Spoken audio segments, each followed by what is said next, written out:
De acuerdo con datos de la Organización Mundial de la Salud, la depresión es una enfermedad frecuente en todo el mundo.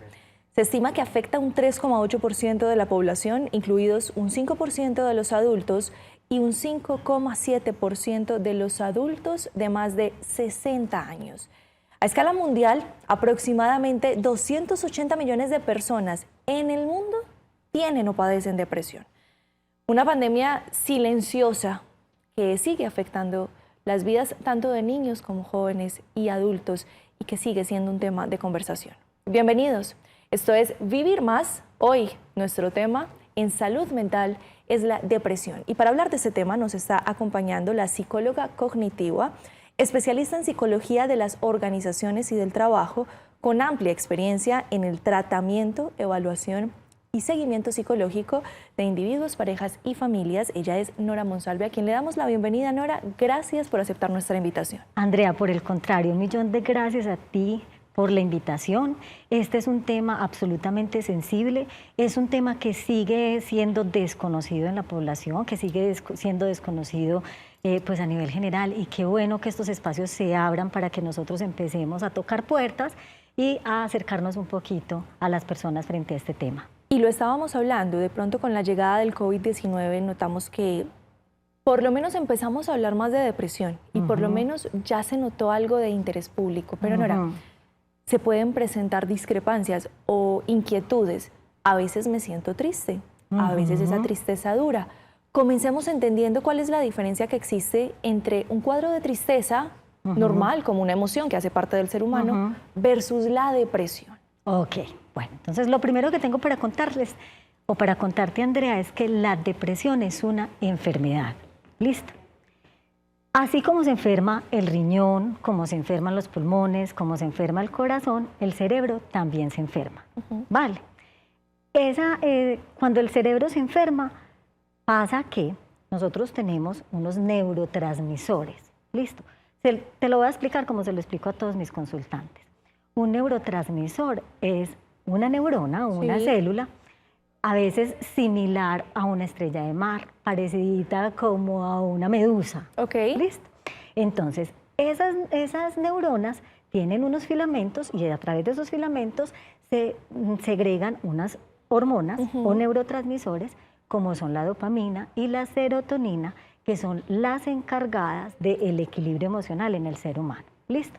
¿Qué pasa entonces cuando llega la depresión? Hay un desequilibrio en esa producción de esos neurotransmisores, ¿vale? Claro. Entonces, lo primero que tenemos que entender, o la invitación que yo le hago a las personas, es que entendamos que la depresión es una enfermedad. Así como, insisto, me puedo enfermar de una diabetes, me puedo enfermar de una cardiopatía, la depresión también es una enfermedad, ¿vale? Ahora, la pregunta concreta era ¿cuál es la diferencia entre tristeza y depresión? Claro. Entonces, tristeza es una emoción y seguramente muchísimos de nosotros la hemos experimentado. Yo me atrevería a decir que el total de la población ha experimentado un momento de tristeza. ¿Listo? Tristeza es, te lo voy a poner a través de un ejemplo, perdí un examen, un parcial de universidad. Vení, chica, ese día estoy abrumado, estoy bajito de nota, me cuestiono, hay algunos momentos de reflexión, pero ese estadio de tristeza se supera en corto tiempo, ¿vale? ¿Pueden existir tristezas más profundas? Por supuesto que sí. Te voy a poner otro ejemplo. Estoy muy triste porque estoy pasando un proceso de divorcio. Claro. O estoy muy triste porque perdí un empleo en el que llevaba más de 5 años trabajando. O estoy muy triste porque acaba de fallecer un ser querido. Momentos un poco más significativos en la vida. Momentos más significativos que es necesario abordarlos y tener un buen acompañamiento para superarlos, porque esos momentos más significativos sí se pueden convertir a largo plazo, si no hay intervención, en una depresión. Claro. Listo.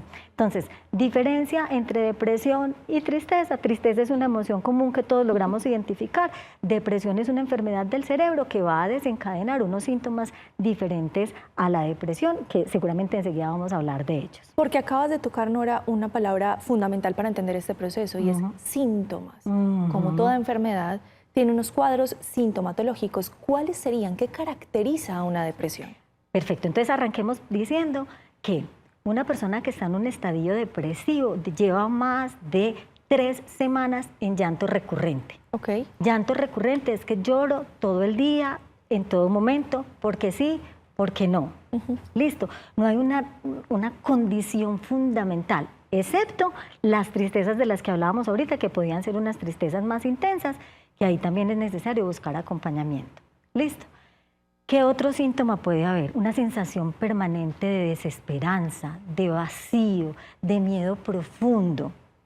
Otro síntoma recurrente de la depresión, cosas tan, a veces podrían ser irrelevantes, pero que al estar alertas podemos identificar, como por ejemplo pérdida del apetito, o por el contrario, un deseo profundo de comer permanentemente. Una variación en los hábitos alimenticios podría ser. Exactamente. Igual, entonces, una variación en los hábitos del sueño. ¿Qué ocurre? Entonces, o tengo un insomnio impresionante y paso en vela 48, casi que hasta las 72 horas, o puedo recurrir a dormir impresionante. Cuando antes dormía 6, 7 horas, ahora estoy durmiendo 12 o 14 porque son conductas evitativas. Es decir, la mejor forma de evitar este problema y de no enfrentarlo es huyendo, y huyo a través del sueño. Claro.